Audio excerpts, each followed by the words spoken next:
Il destino delle Olimpiadi invernali di Cortina Milano è ora nelle mani di Thomas Bach, presidente del CIO, il Comitato Olimpico Internazionale. Lo è letteralmente, se è vero che poche ore fa è finalmente arrivata a Losanna tutta la documentazione ufficiale della candidatura italiana per i Giochi del 2026.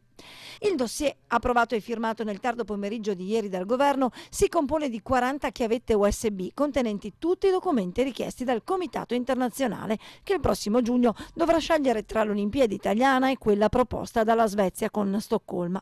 La documentazione definitiva, come già quella presentata anche nei mesi scorsi, non accenna mai però alla possibilità che i giochi possano essere ospitati anche sull'altopiano di Asiago, ma sul capoluogo dei 7 comuni la speranza è ancora viva. All'inizio noi avevamo creduto nella possibilità di ospitare qualche disciplina e anche alla luce delle parole del Presidente della Regione confidiamo ancora che ci sia apertura verso la nostra terra. Ricordo che qualche anno fa, l'anno scorso per l'esattezza,